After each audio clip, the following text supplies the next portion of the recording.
ये वक्त है आप सभी के पसंदीदा कार्यक्रम दंगल का। आज का दंगल कर्नाटक की जीत के बाद विपक्षी दलों के हाई हो रहे हौसले पर है। कर्नाटक में कांग्रेस ने बीजेपी को करारी शिकस्त दे दी है। 224 में से 135 सीटें झटक कर कांग्रेस ने यह साबित कर दिया है कि चुनावी संग्राम में बीजेपी अजेय नहीं है।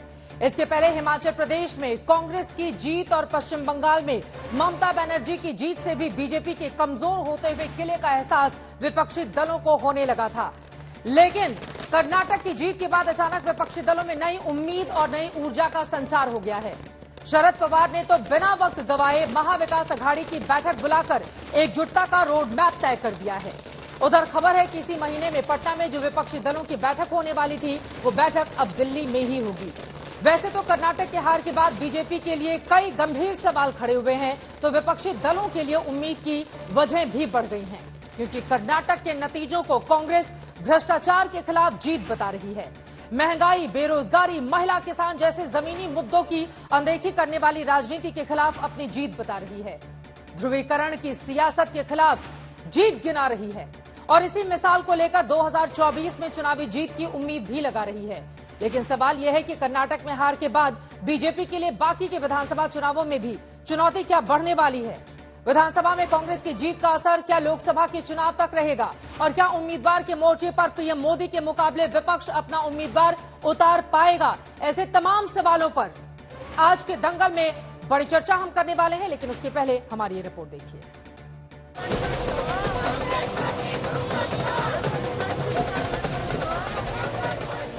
कर्नाटक में कांग्रेस ने कमाल कर दिया। डबल इंजन की सरकार के दावों पर कांग्रेस के वादे भारी पड़ गए।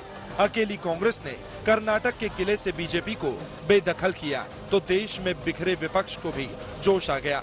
एक हफ्ते पहले तक महाविकास अघाड़ी के भविष्य पर सवाल उठाने वाले शरद पवार ने फौरन एमवीए की बैठक बुला ली।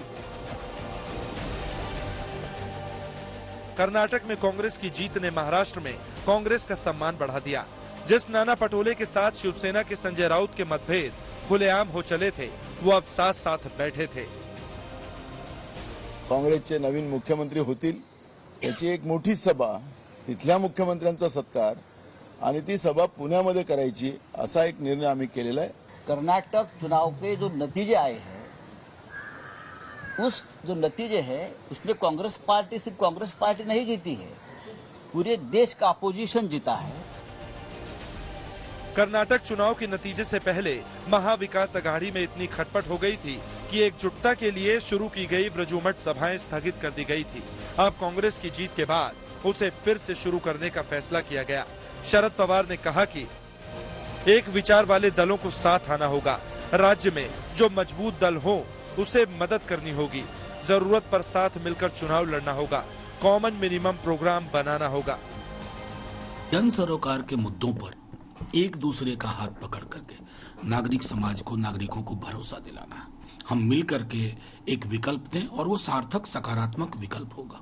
वो इस गलतफहमी में रहें, पहले आपस में तालमेल ठीक करें। तीनों पार्टियों का आपस में तालमेल ठीक है नहीं और तीनों पार्टियां मिलकर सोचिए कि हम भाजपा को हरा देंगे। शरद पवार की बैठक के बाद महाराष्ट्र में 3 विपक्षी दलों की एकजुटता तो सामने दिखी। इसके अलावा अब नीतीश कुमार से ममता बनर्जी तक सारे विपक्षी दल सक्रिय हो चुके हैं। चर्चा है कि 27 मई को दिल्ली में नीति आयोग की बैठक के दौरान नीतीश कुमार, ममता बनर्जी, एम.के. स्टालिन, के. चंद्रशेखर राव, हेमंत सोरेन, केजरीवाल सभी शामिल होने पहुंच सकते हैं। इसी दौरान विपक्षी दलों की बड़ी बैठक हो सकती है। हालांकि नीतीश कुमार जब ममता बनर्जी से मिलने कोलकाता पहुंचे थे तो ममता बनर्जी ने पटना में विपक्षी दलों की बैठक बुलाने की अपील की थी। लेकिन कांग्रेस की प्रचंड जीत के बाद विपक्षी दलों की पटना में होने वाली बैठक टल गई है। अब ये बैठक दिल्ली में आयोजित की जा सकती है। आने वाले समय में भारतीय जनता पार्टी न केवल जहां कर्नाटक से साफ हुई है, उत्तर प्रदेश या अन्य राज्यों से भी भारतीय जनता पार्टी का सफाया होगा। कर्नाटक की जीत के बाद विपक्षी दलों को बीजेपी के सिकुड़ते साम्राज्य से उम्मीद जग रही है, क्योंकि 2014 में जिस बीजेपी का देश के 53% हिस्से पर शासन था, वो 2017 में बढ़कर 78% तक पहुंच गया था। 2023 में एक ग्राफ घटकर सिर्फ देश के 43% हिस्से तक सिमट गया है। खासकर कर्नाटक चुनाव के नतीजे से ये साफ हो गया है कि देश में बीजेपी जिन मुद्दों पर अब तक चुनावी कामयाबी पाती रही है, अब विपक्ष भी उन्हीं मुद्दों पर बीजेपी को शिकस्त दे रहा है। मसलन बीजेपी भ्रष्टाचार के मुद्दे पर सत्ता में आई थी, कर्नाटक में भ्रष्टाचार के सबसे बड़े मुद्दे पर सत्ता से बाहर हो गई। बीजेपी महंगाई, रोजगार, किसान जैसे मुद्दों पर सत्ता में आई थी, कर्नाटक में इन्हीं मुद्दों पर बीजेपी को शिकस्त मिली है। यहाँ तक कि हिंदुत्व की सियासत की मदद से सत्ता में आने वाली बीजेपी को कर्नाटक में धर्म के मोर्चे पर भी सियासी शिकस्त मिली है। कर्नाटक में ऐन चुनाव से पहले बजरंगबली के सहारे चुनावी मझधार पार करने की कोशिश कर रही बीजेपी को कांग्रेस के नेताओं ने बजरंग दल पर बैन करने और मंदिरों में दर्शन पूजन के साथ साथ बजरंगबली के मंदिर निर्माण के वादे से चित्त कर दिया है। खासकर कर्नाटक के नतीजों के लिहाज से माना जा रहा है कि बीजेपी का कोर वोट बैंक अब मुद्दे के आधार पर भी सिर्फ बीजेपी से अटूट नहीं रहा है। यही वजह है कि विपक्षी दलों का हौसला हाई है। आज तक ब्यूरो। कर्नाटक में जीत के बाद अगर विपक्षी दलों का ऐसा एहसास होने वाला है, लगा है कि अब अजय माने जाने वाली बीजेपी को जीतना मुश्किल नहीं है, तो इसके पीछे कई अहम वजह कारण भी हैं। कर्नाटक के चुनावी नतीजों से जो चीजें साफ होती हैं उसके बारे में आगे चर्चा करेंगे, लेकिन पहले आपको दिखा देते हैं 2014 से अब तक देश में कैसे बीजेपी का ग्राफ चढ़ा और 2019 के बाद कैसे उस ग्राफ में गिरावट दिख रही है। यहां पर आपको दिखा रहे हैं 10 साल का देश का राजनीतिक नक्शा, जिसके जरिए आप जानेंगे कि दिसंबर 2014 में बीजेपी का शासन देश के 53% क्षेत्र में हिस्से में था और 40% आबादी वाले राज्य में होता है। गैर बीजेपी शासित राज्यों का शासन तब 47% इलाके और 60% आबादी पर रहता है। और इसके बाद अगर आगे बढ़ें तो फिर एक साल के बाद 2015 तक स्थितियां बदलना शुरू हो जाती हैं। बीजेपी का शासन देश के 60% इलाके और 41% आबादी तक जा पहुंचता है, जबकि अन्य दलों की सत्ता देश में राज्यों में थोड़ा घटती चली जाती है। एक साल के बाद 2016 के दिसंबर तक बीजेपी का विस्तार होता है। देश के 63% क्षेत्रफल और 43% आबादी से जुड़े राज्यों में अब बीजेपी की सरकार बनती है, जैसा कि हम आपको दिखा रहे हैं। विपक्षी दलों का शासन और सिकुड़ता चला जाता है, आबादी में भी और क्षेत्रफल में भी। उसके बाद दिसंबर साल 2017, ये आंकड़ा अगर आप देखेंगे तो ये भारतीय जनता पार्टी के लिए सबसे अच्छा साल रहा। दिसंबर 2017 तक तो बीजेपी देश के 78% इलाके और करीब 69% आबादी के राज्यों में सत्ता हासिल करने में कामयाब हो जाती है। सिर्फ 31% नागरिकों से जुड़े हुए राज्यों में विपक्षी दल की सरकारें बचती हैं। पिछले 9-10 साल में बीजेपी का ये जो 2017 का साल रहा, ये गोल्डन पीरियड कहा जा सकता है, जब देश में सर्वाधिक सरकारें भारतीय जनता पार्टी की रही। और 2017 की बात फिर आता है साल 2018 दिसंबर का, और यहां पर आप देखेंगे उसके बाद बीजेपी के लिए परेशानियां बढ़नी शुरू हो जाती हैं। 2018 के दिसंबर तक बीजेपी का शासन घटता है। ये वो वक्त था जब कांग्रेस ने मध्य प्रदेश, छत्तीसगढ़ और राजस्थान में जीत हासिल कर ली थी। दिसंबर 2019 की अगर हम बात करेंगे, तब बीजेपी भले ही दोबारा लोकसभा चुनाव जीतती है, अकेले अपने बलबूते 303 सीटें लेकर आती है, लेकिन राज्यों में सत्ता उसके हाथ से घटती हुई चली जाती है। तभी बीजेपी का शासन 34%, यहां पर देखेंगे 34% का शासन क्षेत्रफल में और 44% आबादी पर रह जाता है। विपक्ष बढ़कर 66% क्षेत्रफल और 56% आबादी पर अपनी सरकार चलाने लगा।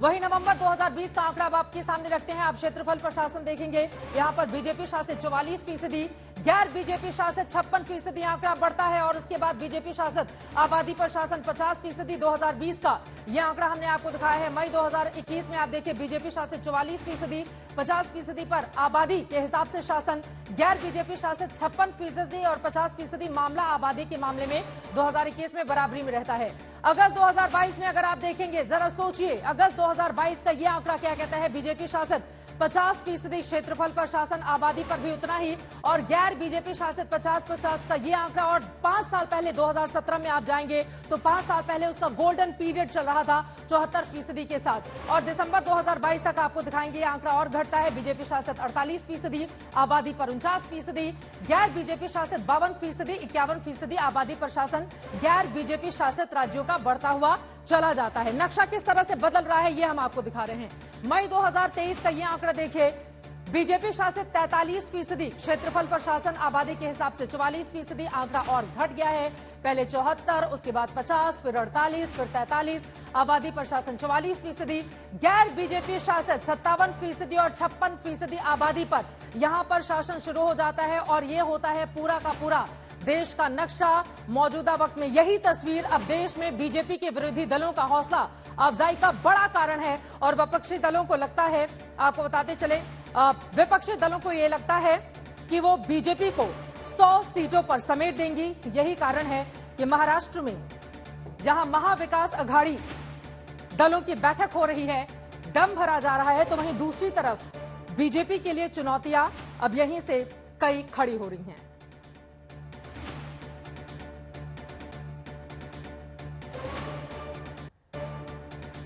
और इसी मुद्दे पर चर्चा करने के लिए 2024 का लक्ष्य तय करने में पार्टियां लग गई हैं, लेकिन नरेंद्र मोदी के सामने कौन होगा विपक्ष का चेहरा? कई ऐसे सवाल हैं जिसको लेकर दंगल में बड़ी चर्चा करेंगे। खास मेहमान जुड़ चुके हैं, उनका परिचय आपसे करवा देती हूं। डॉक्टर अजय आलोक जी हमारे साथ, प्रवक्ता भारतीय जनता पार्टी के मौजूद हैं। अभय दुबे जी प्रवक्ता कांग्रेस पार्टी के हमारे साथ हैं। आनंद दुबे जी जुड़ चुके हैं, आप स्पोक्स पर्सन हैं शिवसेना के। महेश तापसी जी हमारे साथ हैं, एनसीपी के स्पोक्स पर्सन हैं आप। अरविंद वाजपेयी जी हमारे साथ एलजेपी के प्रवक्ता जुड़ चुके हैं। लेकिन सबसे पहले शुरुआत आपसे ही करते हुए, चूंकि बीजेपी के लिए कर्नाटका से अजय आलोक जी बुरी खबर सामने आई और उसके बाद से लग रहा है कि बुरी खबरों का सिलसिला थमने का नाम नहीं ले रहा है। कहा जा रहा है 2024 के लिए विपक्षी दलों ने इसी कर्नाटका की जीत के साथ अब आगाज कर दिया है कि बीजेपी को 24 में हराना है। मुश्किलें बढ़ गई हैं आप लोगों की। अजय जी, खुश रहने के लिए ये ख्याल भी अच्छा है गालिब। चित्रा जी, अब खुशी तो मत छीनिए, थोड़ी सी खुशी आई है इतने दिनों के बाद, तो अभय जी को मुस्कुराने का मौका क्यों छोड़ दी? ऐसी खुशी विपक्षी एकता की तो हम 2018 से देखते आ रहे हैं। 2018 में इसी बैंगलोर में जब सरकार बनी थी तो 18 दल एक साथ मंच पे आए थे। 19 में क्या हुआ? तो विधानसभा चुनाव की परिस्थितियां अलग होती हैं। हम पूरी विनम्रता से अपनी हार को स्वीकार करते हैं, जनता का जनादेश का सम्मान करते हैं। हम ना ईवीएम में गड़बड़ी की बात करते हैं, ना चुनाव आयोग पे सवाल उठाते हैं। लोकतांत्रिक व्यवस्था में विश्वास करने वाला दल हमेशा ये जानता है कि सत्ता कभी भी परमानेंट नहीं रहती और आधिपत्य में हमारा विश्वास नहीं है, जैसा कांग्रेस पार्टी का। जनता देखेगी कि किन कारणों से हम हारे हैं। अगर सूक्ष्म विश्लेषण किया जाए तो ये तो साफ साफ पता है ना कि कर्नाटका में हमारा वोट शेयर कम नहीं हुआ, बल्कि एक अन्य पार्टी के एक पर्टिकुलर समुदाय का वोट सेक्टर कंप्लीट कांग्रेस में शिफ्ट हुआ। तो तुष्टीकरण के कंपटीशन की शुरुआत हो चुकी है। और आज मेरी बात आप लिख लीजिए, ये जो आप विपक्षी दल की बात कर रही हैं, राजस्थान, मध्य प्रदेश, छत्तीसगढ़ के चुनाव होते होते लोकसभा आते आते तक इस भावना इनके मन में घर कर जाएगी कि कांग्रेस इनको खाने में लग चुकी है। जिस तरह से जेडीएस का सुपड़ा साफ हुआ कर्नाटका में, ये तमाम विपक्षी दल के लिए अंदर ही अंदर खतरे की घंटी बज चुकी है। हमें कुछ नहीं करना है, हमें अपना काम करना है।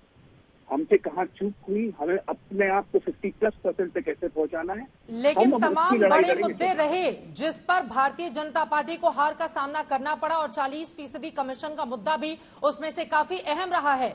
भ्रष्टाचार का मुद्दा, महंगाई का मुद्दा, रोजगार का मुद्दा, इस पर मैं आऊंगी, चूंकि मुद्दों की राजनीति को लेकर भी क्या तमाम पार्टियों को आगे बढ़ना होगा। लेकिन उसके पहले अभय दुबे जी, सीधे आपके पास आते हुए, अजय आलोक जी की ओर से जो टिप्पणी की गई है कांग्रेस पर, उस पर भी आपका जवाब चाहूंगी। और इसके साथ ही क्या विपक्षी दलों की बॉस बनेगी कांग्रेस पार्टी 2024 के लिए? क्योंकि कर्नाटका की जीत ने तो अलग तरह का जोश, अलग तरह की संजीवनी दे दी है कांग्रेस पार्टी को। चित्रा जी, ये हौसला प्रतिपक्षी दलों का नहीं है, देश का हौसला इस समय चरम पर है। उन्होंने तय कर लिया है कि भारतीय जनता पार्टी की हार के आगे बेरोजगारी पर जीत है, महंगाई पर जीत है। भारतीय जनता पार्टी की हार के आगे भ्रष्टाचार पर जीत है। इन्होंने हार पर अपनी विनम्रता प्रदर्शित की। देश की जनता 2024 तक भी इनकी इस विनम्रता को बरकरार रखेगी। मैं कुछ फैक्ट्स बता दूं जो अधिनायकवाद की ये बात करते हैं। भारतीय जनता पार्टी के 2019 के लोकसभा चुनाव में 51 स्थानों पर इनकी जमानतें जब्त हुई है। आज की तारीख में 36 जो केंद्र शासित प्रदेश और प्रांत हैं, उनमें से 11 प्रांतों में इनका एक भी सांसद नहीं है। आ रही हूं अजय जी। बीते 5 सालों में 31 राज्यों में चुनाव हुए हैं, जिसमें से सिर्फ 6 राज्यों में इनकी पूर्ण बहुमत की सरकार बनी है। अरुणाचल प्रदेश में, त्रिपुरा में, मणिपुर में, गुजरात में, उत्तराखंड में और उत्तर प्रदेश में। उसके अलावा बता दीजिए, या तो ये बैसाखियों पर है या इन्होंने सत्ता हथियाई हुई है, जैसे मध्य प्रदेश, महाराष्ट्र, कर्नाटक में, जिसके परिणाम इनको भोगने पड़ रहे हैं। बात रही कांग्रेस पार्टी के अलायंस की, तो कांग्रेस पार्टी दृढ़ प्रतिज्ञ है। हम लोग ऐसा एक गठबंधन बनाने की कोशिश कर रहे हैं जो समान विचारधारा का दल हो, जो जिस प्रांत में मजबूत हो वो दृढ़ता से उनके साथ लड़ें। ये बार बार सवाल खड़ा किया जाता है कि प्रतिपक्षी दल कैसे एक होंगे, तो 2004 का फॉर्मूला है हमारे पास। 2004 में भी जब प्रतिपक्षी दलों के एक होने की बात थी, तो सीपीआई सीपीएम जो त्रिपुरा में, जो वेस्ट बंगाल में, जो केरला में सरकार में थे, हमारे साथ गठबंधन में नहीं थे। उन्होंने आंध्र प्रदेश में हमारे साथ गठबंधन किया था, हमारे साथ बसपा सपा अलग उत्तर प्रदेश में लड़े। लेकिन जब चुनाव परिणाम आए तो 335 सीटों का दल हमारा एक बड़ा दल बनकर सरकार चलाई। आखिरी बात, भारतीय जनता पार्टी के साथ क्या हुआ है ये भी बता दूं। इनके जो पुराने अलाई थे, अकाली दल, जेडीयू, शिवसेना, टीडीपी, ये तो अलग हुए ही हुए। इनके हाल ही में अगर आप देखें तो 18 दलों का शिवसेना, 16 सांसदों का जेडीयू, 2 सांसदों का अकाली दल, राष्ट्रीय लोकतांत्रिक पार्टी राजस्थान की 1 दल की, अब सिर्फ इनके साथ अपना दल जैसे 2 सीटों का एक दल रह गया है। इनकी सीटें 100-150 के आसपास रहेगी और एक भी दल देश में इनको सहयोग करने को उस समय तैयार नहीं होगा, क्योंकि अहंकार चरम पर है। जहां जहां प्रधानमंत्री जी ने प्रचार किया कर्नाटक में, ऐसा प्रतीत होता है कि कांग्रेस के फायदे के लिए किया। जितनी एग्रेसिव तरीके से बीजेपी ने प्रचार किया, उतनी अधिक सीटें दी। और आखिरी बात, लिंगायत समाज ने बहुत बड़ा साथ कांग्रेस पार्टी का दिया है, क्योंकि डिंगलेश्वर महाराज जो लिंगायत समाज के सर्वोच्च संत थे, उन्होंने कहा था प्रधानमंत्री जी हमारे मठों के अनुदान में भी 30% का कमीशन खा रहे हैं। तो जो बॉम्बे कर्नाटका का हिस्सा है, वहां 17 सीटें भाजपा को हराई है। वो कलिंगा, लिंगायत, दलित समाज, महिलाएं, समूचे कर्नाटका के हिंदू समाज ने भी दृढ़ता से साथ दिया और हमारी सरकार बनी। सभी धर्म को और उस प्रांत के सभी धर्म के सभी समुदाय के लोगों ने भारतीय जनता पार्टी की इस पर जोर देना पड़ रहा है अभय दुबे जी कि हिंदू समाज के लोगों ने एक साथ होकर वोट दिया है कांग्रेस पार्टी को। ये तो कहा ना अजय आलोक जी ने इस पर। आपके शो में अजय आलोक ने आरोप लगाया, आपने ध्यान नहीं दिया। अजय आलोक ने यह आरोप लगाया, जोर नहीं दिया। जोर तो दिखा दिया कर्नाटका के सभी समाज के लोगों ने कि जनता का जोर क्या होता है। प्रधानमंत्री जी कह रहे थे कि नड्डा जी कह रहे थे प्रधानमंत्री का आशीर्वाद नहीं मिलेगा। अरे प्रधानमंत्री जी के आशीर्वाद के आश्रय नहीं है कर्नाटका, जनता के आशीर्वाद से वो प्रधानमंत्री बने। इसी अहंकार को चूर किया है कर्नाटका ने। अजय आलोक जी, अहंकार आप लोगों का चूर चूर हो गया और ये बात भी सच है, चाहे लिंगायत हो, वोकालिगा हो, SC ST हो, मुसलमानों का 82% वोट गया है कांग्रेस पार्टी, यानी कि हर तबके, हर समुदाय का समर्थन मिला है कांग्रेस को, तभी 135 सीटें और 43% वोट शेयर है। तो ये आप लोगों के लिए मुश्किल तो खड़ा कर चुका है ना कर्नाटक। अजय आलोक जी, मुस्कुराकर गम को भुलाने की कितनी भी कोशिश आप करेंगे, लेकिन चुनौती तो बड़ी है आपके सामने। अभय दुबे जी को देख के मुझे लग रहा है कि कोई मरीज वेंटिलेटर से निकला है और सीधा मैराथन दौड़ने की तैयारी कर रहा। बढ़िया है, अभय जी एकदम इसी तरह से दंदनाते रहे। अरे 52 सीट पे खुद सिमटने वाली पार्टी हमें कह रही है कि हम 52 सीट पे, हमारी 2019 में समझ जमानत जब्त हो गई थी। अरे 300 से ऊपर थे हम अभय जी। आंकड़े तो ठीक से दिया कीजिए, पता नहीं कहाँ से आंकड़े निकाल के ले आते हैं। 52 पे खुद सिमट गए थे आप, लगता है भूल गए। मेमोरी फ्रेश करने की जरूरत पड़ेगी। खैर इतिहास से नहीं जान, हम कहाँ नहीं मान रहे हैं कि कांग्रेस को 44% वोट आए। हम तो कह रहे हैं कि हाँ ठीक है, कांग्रेस को 44% आए। और जैसा कि चित्रा जी अभी आपने कहा कि 82% मुसलमानों ने एक तरफा वोट कांग्रेस को दिया। इसी 82% मुसलमान पहले 30% JDS को वोट देते थे। लेकिन अब हम ये मान के चल रहे हैं कि मुसलमानों का ये पैन इंडिया फिनोमेना होगा। राहुल गांधी की एक सबसे बड़ी उपलब्धि रही है, जो आज वो खुलेआम कहते थे कि कांग्रेस मुसलमानों की पार्टी है। लिंगायत देश को मान लिया है। हमारी पार्टी कांग्रेस पार्टी होगी, हमारी पार्टी जो मठ मंदिर तक में भ्रष्टाचार कर रही है। मठ मंदिर के अनुदान में भ्रष्टाचार। एक एक करके अजय आलोक जी स्काइप से हमारे साथ जुड़े हुए हैं। आप बोलेंगे तो उनकी आवाज साफ नहीं आएगी। प्लीज अभय जी, आपसे रिक्वेस्ट है। अजय आलोक जी जल्दी से अपनी बात पूरी कीजिए, बाकी लोग भी इंतजार कर रहे हैं। चित्रा जी इसमें इतना इरिटेट होने की क्या जरूरत है? तो राहुल गांधी ने ही कहा था ना कि कांग्रेस मुसलमानों की पार्टी है, तो इस देश के मुसलमानों ने मान लिया कि कांग्रेस उनकी पार्टी है। बहुत अच्छी बात है, हमसे इससे क्या मतलब? अब आप लोग उनका हम तो आरक्षण अपनी खत्म मेहनत करते करेंगे रहेंगे और ना, कांग्रेस हमें वाले 50 बोलेंगे कि आरक्षण बढ़ाकर 4 से 6% करेंगे, तो फिर मुसलमान किधर जाएगा? तो इसलिए मिला है उन लोगों को अब वोट। तो 4% भी नहीं रहेगा। एक मिनट, अब तो 4% भी नहीं रहेगा, 6% तो बहुत दूर की बात है। मुसलमानों को समझ में आ जाएगा कि फिर से लॉलीपॉप दिया है, क्योंकि सुप्रीम कोर्ट ने मामला है 4% तो कैंसिल होगा, क्योंकि संविधान के विरुद्ध है। हम तो वही काम करेंगे जो संविधान के साथ। ये लॉलीपॉप देते रहे, बढ़िया है। इसीलिए मैं कह रहा हूँ, इसी मुसलमानों को लेके ममता दीदी के साथ में चुनाव लड़ लेंगी। ये कह रहे थे 2004 में 335 दलों का गठबंधन एक हो गया था। मैं शुरू से कह रहा हूँ, ये मुंगेरी लाल के हसीन सपने तभी सच होंगे जब 2024 में बीजेपी 272 के नीचे गई, तब सोचिएगा भानुमति का कुनबा जोड़ना।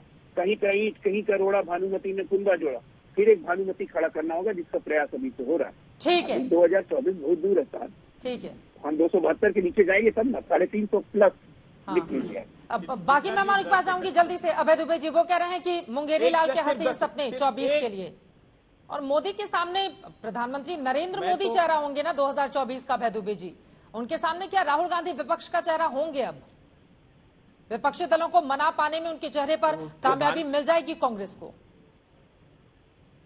कर्नाटका में कहां चला प्रधानमंत्री जी का मुखड़ा और दुखड़ा? दोनों नहीं चला। एकमात्र राजनीतिक दल है ऐसा जिसने मठ मंदिरों के अनुदान में पैसा खाया। आरोप तो यह है कि रूपसा जो संगठन है स्कूलों का 13,000 का, उन्होंने कहा कि प्रधानमंत्री जी हमसे 40% कमीशन छोड़ दीजिए। इनका कार्यकर्ता ने आत्महत्या कर चित्रा जी, प्रधानमंत्री को चिट्ठी लिख कर कि मेरे जैसे छोटे कार्यकर्ता संतोष पाटिल ने उससे 40% का कमीशन मांगा जा रहा है, और जिसने कमीशन का आरोप लगाया ईश्वरप्पा, प्रधानमंत्री जी उसको फोन करते हैं कि मुझे चुनाव जीता देना। तो कांग्रेस भाजपा के कार्यकर्ताओं में भी निराशा व्याप्त थी और भ्रष्टाचार चरम पर था।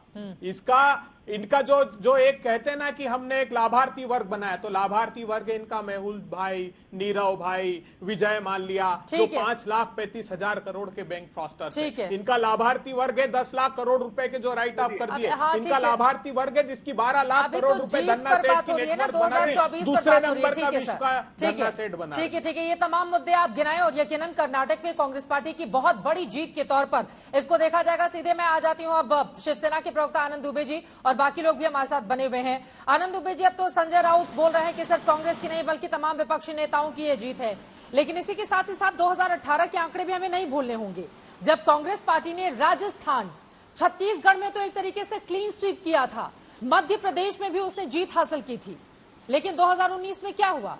फिर बीजेपी कितनी बड़ी लीड के साथ सत्ता में आ जाती है। तो आप लोग को लग रहा है क्या कि कर्नाटका की ये जो जीत है वो 2024 के लिए विपक्षी खेमे में, कांग्रेस के खेमे में उम्मीदों वाली है?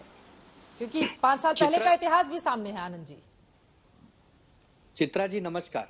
देखिए, देश में कुछ लोगों को भ्रम था कि मोदी जी को कोई हरा नहीं सकता, भाजपा को कोई हरा नहीं सकता। वो भ्रम कर्नाटका से टूटा है। कर्नाटका से सटा हुआ राज्य है महाराष्ट्र, और ये भ्रम महाराष्ट्र में भी टूटेगा। कैसे टूटेगा बताता हूं। महाराष्ट्र में भारतीय जनता पार्टी और शिवसेना ने मिलकर 2019 का लोकसभा चुनाव लड़ा।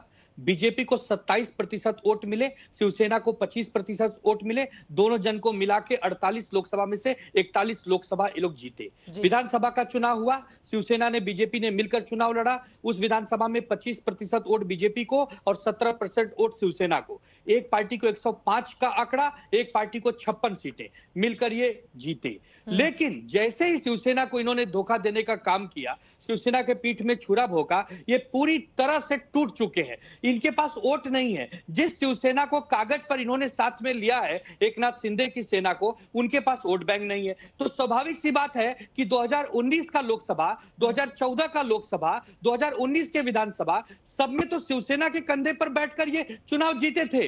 तो ये चुनाव जीत नहीं सकते, और इसी का कारण है कि ये महाराष्ट्र में चुनाव नहीं करना चाहते हैं। ये हो गई एक बात। दूसरी बात, विपक्ष में एक ऐसी ताकत आ गई है, क्योंकि आप हमेशा सुनते थे कि एक नारा लगता था, अब की बार मोदी सरकार।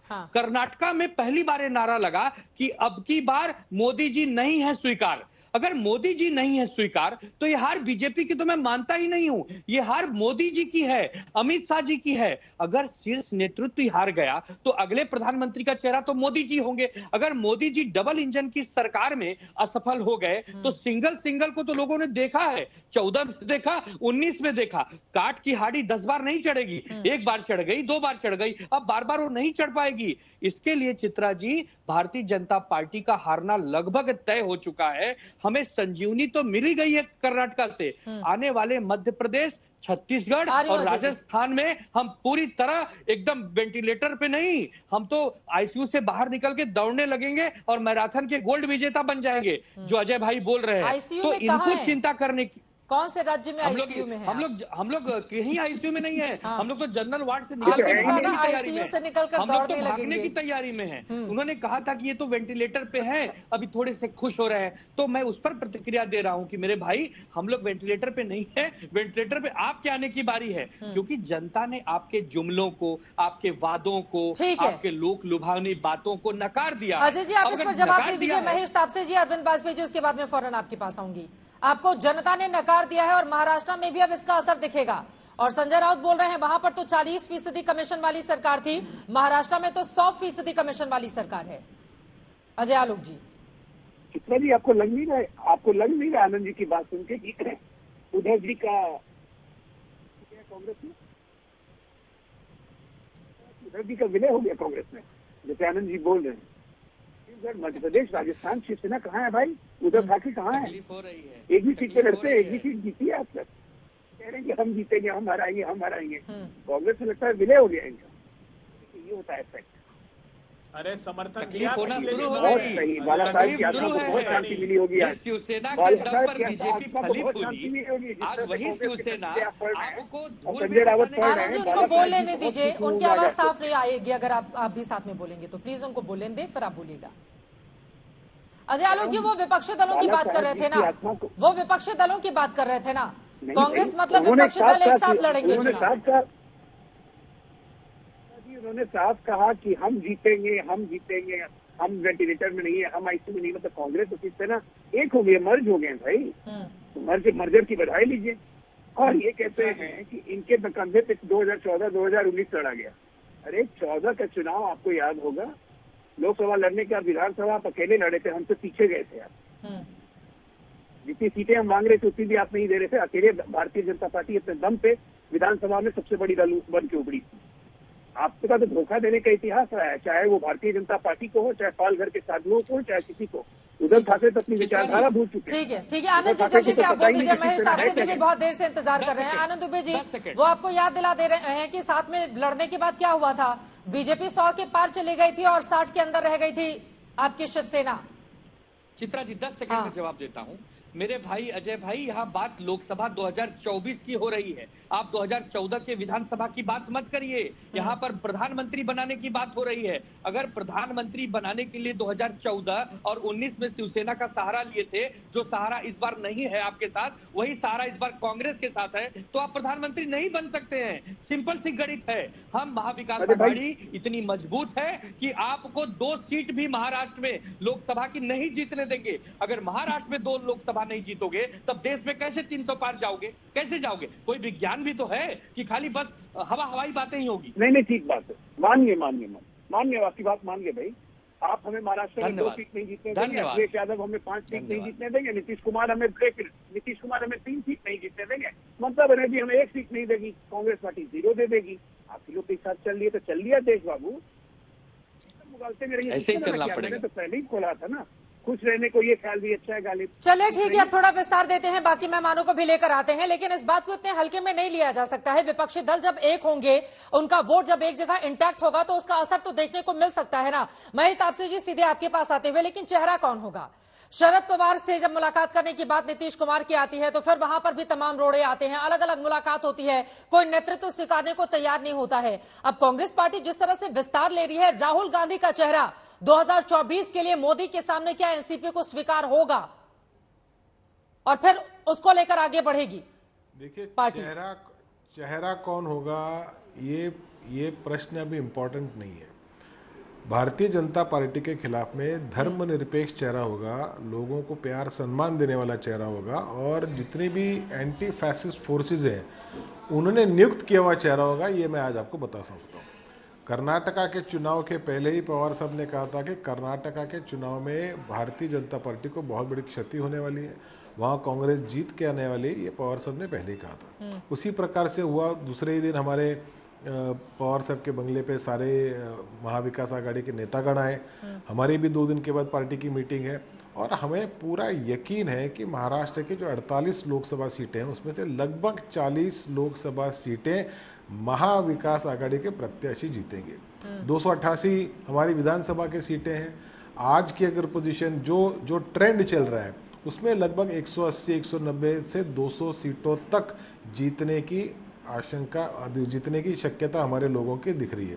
कर्नाटक में बीजेपी का लगभग 50% सीटों में लॉस हुआ। मुझे 105 थे, वहां से 60-65 के आसपास आ गए। लगभग 50% सीटें उनकी कम हुई हैं। तो महाराष्ट्र में भी जो 3:1 का बैटल होगा, एक तरफ कांग्रेस, शिवसेना और एनसीपी, दूसरी तरफ भाजपा, क्योंकि मैं शिंदे गुट का कोई प्रभाव महाराष्ट्र में है ऐसा मैं नहीं मानता, क्योंकि जो भी ताकत है वो भारतीय जनता पार्टी के दम पर है। इसलिए शिंदे गुट का कोई प्रभाव नहीं है। भारतीय जनता पार्टी को 1:3 की लड़ाई लड़नी पड़ेगी। इसलिए ईडीओ, सीबीआई हो, इनकम टैक्स हो, इन केंद्रीय जांच एजेंसी का उपयोग करके अपने विपक्षी दलों को वीक करने का काम उनके माध्यम से हो रहा है। इन्हीं जांच एजेंसियों के खिलाफ तो हमने विपक्षी एकजुटता भी देखी है ना। महेश पाटिल जी, जल्दी से तापसे साहब एक और सवाल का जवाब मैं आपसे चाहूंगी, लेकिन बड़ा सवाल यह है ना, कांग्रेस पार्टी से जब गठबंधन की बात आएगी तो क्षेत्रीय दल किस तरह का कॉम्प्रोमाइज करेंगे? क्योंकि उत्तर प्रदेश में हमने अलग अलग गठबंधन बनते हुए देख लिया है, सपा, कांग्रेस और बीएसपी और समाजवादी पार्टी। अगर बिहार जाएंगे तो कांग्रेस को कितनी सीटें दे देंगी वहां की क्षेत्रीय पार्टियां? ममता बनर्जी पश्चिम बंगाल में क्या कांग्रेस और लेफ्ट दलों को साथ में लेकर चलेंगी और 2024 के लिए वो कैसे कॉम्प्रोमाइज करेंगी? तो अभी से जो बातें कही जा रही हैं, क्या वो इतना आसान है जितना कि आप लोग बताने की कोशिश कर रहे हैं? पवार जी के मंत्र को कौन फॉलो करेगा? लोकसभा चुनाव वही बता रहा हूं ना, 2024 का लोकसभा चुनाव इस देश के लिए बड़ा ही अहम चुनाव है। और अभी दो टर्म मतलब 10 साल का भारतीय जनता पार्टी का राजपाट खत्म हो, ये प्रयत्न विपक्षी दलों का, यूपीए का, महाविकास आघाड़ी का और भी छोटी मोटी क्षेत्रीय जिला स्तर की पार्टियां जो हमारे साथ जुड़ सके, उनको अकोमोडेट करने की पूरी कोशिश हम करेंगे, उनको अकोमोडेट करेंगे। किसी भी प्रकार से सेक्युलर वोटों का विभाजन ना हो, ये हमारा प्रयत्न रहेगा, हमारा प्रयास रहेगा, और उसके तहत हम भारतीय जनता पार्टी के खिलाफ में विपक्ष का मोर्चा ठीक है। लेकिन समय समय पर तमाम मुद्दों पर हम विरोधी दलों के बीच अलग अलग सुर भी देखते हैं, चाहे वो जेपीसी का मुद्दा हो, चाहे डिग्री का मुद्दा हो। कई ऐसे मुद्दे हैं जिस पर शरद पवार ने एक तरीके से अब सरकार की बातों का, उनकी लाइनों का समर्थन किया था। लेकिन अरविंद वाजपेयी जी आपके पास आते हुए, देखिए मुश्किलें तो हैं। अब कर्नाटक ने एक अलग तरह का जोश भर दिया है, और अगर मैं बिहार की ही बात करूं तो जब नीतीश कुमार आप लोगों के साथ थे तब 2019 की तस्वीर अलग थी। जब वो अलग हो जाएंगे, कांग्रेस और वहां पर आरजेडी के साथ रहेंगे, तब की परिस्थितियां अलग तो होंगी ना। तो अलग अलग राज्यों में ऐसे ही एकजुटता अगर हो जाएगी तो फिर आप लोगों के लिए बड़ी जगह कैसे बनेगी?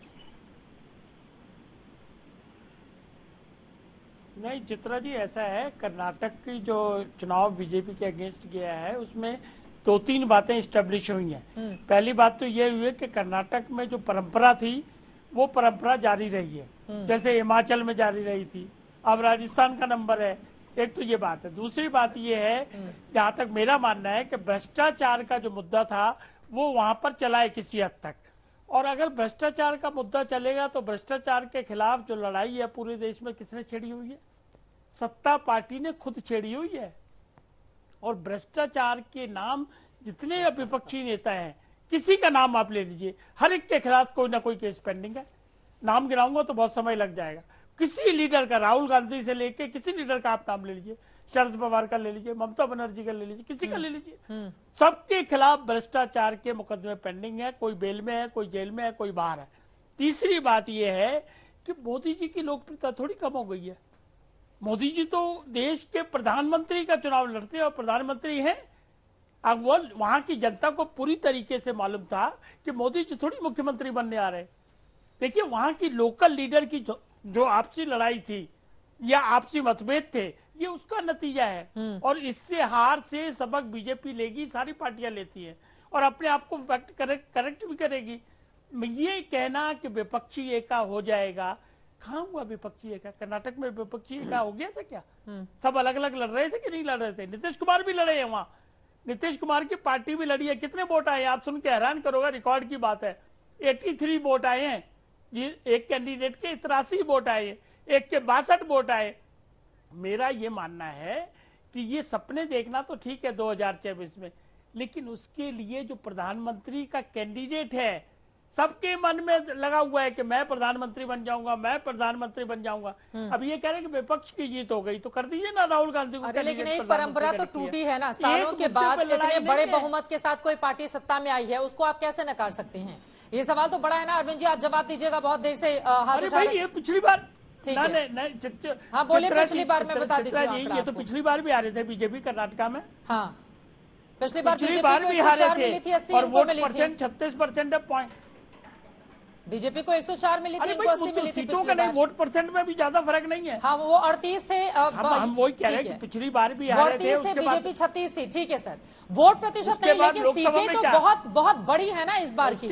हाँ, लोकसभा में तस्वीर पलट गई थी, ये सच बात है। अभय दुबे जी, लोकसभा में तो तस्वीर 52% वोट मिले थे भारतीय जनता पार्टी को कर्नाटका के लोकसभा के चुनाव में। और इसी के साथ ही साथ ये बात भी महत्वपूर्ण है अभय दुबे जी, जिसको आप नहीं नकार सकते। मौजूदा वक्त में देश में सबसे ज्यादा लोकप्रिय अगर एक नेता कोई है तो वो नरेंद्र मोदी हैं। और दूसरी चीज, कई ऐसे राजनीतिक विश्लेषक हैं जो इस बारे में प्रकाश डालते हैं कि देखिए, जहां पर कांग्रेस पार्टी को पता रहता है कि वो हारने वाली है, वहां पर अपने बड़े नेताओं को चुनावी मैदान में नहीं उतारती है। गुजरात सबसे बड़ा एग्जाम्पल, गुजरात में इलेक्शन हो रहे थे, भारत जोड़ो यात्रा किनारे से निकल गई दूसरे राज्यों में, जबकि यहां पर स्थिति बनी हुई थी। हर 5 साल में सरकार बदल जाती है, इनको सीएम बदलना पड़ा, भ्रष्टाचार का बड़ा मुद्दा था। उसके बावजूद यहां पर केंद्रीय लीडरशिप ने जो अपनी ताकत झोंकी, ऐसा तो था नहीं कि बीजेपी को आभास नहीं था, लेकिन इन लोगों ने आखिरी तक पूरी ताकत लगाई। तो बीजेपी की ये जो स्ट्रैटेजी है, उससे कैसे निपटेंगे आप? और नरेंद्र मोदी की लोकप्रियता, अब विपक्षी दल से पूछा जाएगा ना कि सबसे लोकप्रिय नेता कौन है विपक्षी दलों में, तो किसको सामने करेंगे? अभय दुबे जी। हाँ, 3-4 सवाल हैं, जल्दी से मैं उनका जवाब देता हूं। जी, प्रधानमंत्री जी के क्रेडेंशियल्स पर ही तो चुनाव लड़ा कर्नाटका में। चप्पे चप्पे पर कहा प्रधानमंत्री जी के लिए, 19 रैलियां, 6 रोड शो किए, 80% स्थानों पर भारतीय जनता पार्टी वहां पर हारी। इन लोगों ने, आपने कहा रिवाज, तो मैं बता दूं कर्नाटका में 56 से लेके 83, 27 सालों तक निजलिंगप्पा से लेके देवराज गुंडूराव जी से लेकर देवराज उर्स तक कांग्रेस पार्टी की सरकार रही है 5-6 टर्म लगातार। तो वहां कोई रिवाज ऐसा नहीं रहा। दूसरी बात, अभी अजय आलोक जी बड़ा महाराष्ट्र के व्याख्या कर रहे थे, क्या हुआ अभी कस्बा पेट का? अभय दुबे जी, हाँ, 38 सालों से रिवाज है, 5 साल में सत्ता बदल जाती है। नहीं, 38 साल देखिए, अब वो हमारी सहूलियत से हम कोई बना ले, लेकिन कर्नाटका का ऐसी कोई हिस्ट्री नहीं रही। दूसरी बात, हाँ। अभी महाराष्ट्र में 25 साल बाद कस्बा पेट का चुनाव, ये उपचुनाव हार गए। 5 एमएलसी में से 4 एमएलसी हारे। जो नागपुर संघ का मुख्यालय, वहां 3 साल से हार रहे हैं। अमरावती में हारे। राजस्थान और छत्तीसगढ़ में अभी चुनाव है। फरवरी के महीने में 21 और 25 हजार वोट से उपचुनाव हारे। कांग्रेस पार्टी वेस्ट बंगाल से लेकर तमिलनाडु तक में जीती। अब इन्होंने कहा कि साहब एजेंसियां, मैं लौट रही हूं आपके पास। इस वक्त एक बड़ी खबर आ रही है, कांग्रेस को समर्थन पर ममता बनर्जी, पश्चिम बंगाल के मुख्यमंत्री का बड़ा बयान सामने आया है। कांग्रेस जहां मजबूत है वहां करेंगे समर्थन, ये कहा है ममता बनर्जी ने। इस वक्त की बड़ी खबर आपको बताते चले, हालांकि उत्तर पूर्व के राज्यों में जब चुनाव हुए थे तो वहां पर अलग स्थिति देखने को मिली थी और कांग्रेस पार्टी के कई नेता टूटकर ममता बनर्जी की टीएमसी में चले गए थे, खासतौर से मेघालय। लेकिन यहां पर कांग्रेस दूसरी पार्टियों का भी साथ दे, ये कहती हुई ममता बनर्जी नजर आ रही है। कांग्रेस दूसरी पार्टियों का भी करे समर्थन और वो जहां पर होगी मजबूत वहां पर उसको समर्थन कर दिया जाएगा। लेकिन पश्चिम बंगाल के मुख्यमंत्री का जनाधार बंगाल के बाहर उतना मजबूत नजर नहीं आता है। ऐसे में कांग्रेस पार्टी के साथ कैसे बनेगी बात, आपको बताते चले 2019 के इलेक्शन में ममता बनर्जी की पार्टी ने 42 में से 22 सीटें जीती थी, 18 सीटों पर बीजेपी जीती थी। हालांकि 2 लोग जब शामिल हो जाते हैं और उपचुनाव होता है तो अब मौजूदा वक्त में कुल उनके पास है 24 सीटें पश्चिम बंगाल में। लेकिन बड़ा सवाल है दुबे जी, कांग्रेस पार्टी भी दूसरी पार्टियों का समर्थन करे जो जहां पर मजबूत है। अब बंगाल को उठाकर देखेंगे तो फिर तो ममता बनर्जी ही हर जगह मजबूत नजर आएंगी। आपका सुपड़ा साफ हो गया था, विधानसभा के चुनाव में भी लोकसभा में भी वही स्थिति रहेगी। बंगाल में तो एक तरह से समर्थन मांग रही हैं। देगी, जो जहां मजबूत है वहां पर कर दीजिए समर्थन। अभय दुबे जी। चित्रा जी, मैंने आपको उदाहरण दिया ना, बंगाल में जब लेफ्ट थे, सीपीआई सीपीएम का राज था, तब भी हमारा 2004 में उनसे कोई कोalition नहीं हुआ था, ना त्रिपुरा में हुआ था, ना केरला में हुआ था, ना उत्तर प्रदेश में समाजवादी और बहुजन समाज पार्टी से हुआ था। लेकिन जहां जो मजबूत है दृढ़ता से लड़े। हम हर समान विचारधारा का स्वागत करते हैं। हमारे राष्ट्रीय अध्यक्ष माननीय खड़गे साहब ने, राहुल गांधी जी ने, प्रियंका गांधी जी ने, सोनिया गांधी जी ने, सबने एक स्वर में कहा है कि दृढ़ता से प्रजातंत्र को बचाने की लड़ाई लड़नी है। भीषणतम बेरोजगारी की और महंगाई की आग में जो झोंक दिया उससे बचाने की लड़ाई है। संसाधनों की लूट को रोकने की लड़ाई है। और आपने कहा नेतृत्व करेगा कौन, तो नेतृत्व करेंगे वो 12 करोड़ लोग जिनके रोजगार छीन लिए, वो 84% लोग जिनकी आमदनी घटा दी, वो किसान जिनकी आमदनी वादा करने के बाद कि 2 गुना कर दूंगा 27 रुपए प्रतिदिन रह गई, जो मोदी सरकार कह रही है। तो समूचा समग्रता से देश का वो पिछड़ा हुआ दलित आदिवासी समाज नेतृत्व करेगा जो पीछे धकेल दिया गया है। अरे और वो जो चेहरा सवाल पूछा था उसका भी तो जवाब दे देते हैं दुबे जी। ममता बनर्जी का ये कहना है कि बंगाल के बाहर कांग्रेस हमसे समर्थन ले ले, लेकिन बंगाल में हम मजबूत है तो कांग्रेस हमें समर्थन दे। अभी से ही ये जो लड़ाई शुरू हो गई है, इसका पार्ट किस तरह से खत्म होगा, ये सवाल बड़ा बना हुआ है। फिलहाल के लिए आप तमाम मेहमानों का बहुत शुक्रिया हमारे साथ चर्चा में शामिल होने के लिए। विपक्षी एकजुटता की बात 2024 के चुनाव के पहले बनती रहेगी। 2019 के दौरान भी हम सब ने देखा था, लेकिन फाइनल आंकड़ा कहां पर जाकर थमेगा, ये बड़ा सवाल है। नरेंद्र मोदी बड़े कद के नेता हैं, उनके सामने विपक्ष की ओर से चेहरा कौन रहेगा, इस पर भी कांग्रेस तमाम दलों की नजर बनी हुई है और इस पर भी आज तक की नजर बनी रहेगी। फिलहाल आपको बताते चले, फैसला इस बात को लेकर हो रहा है कि कर्नाटका का मुख्यमंत्री कौन हो।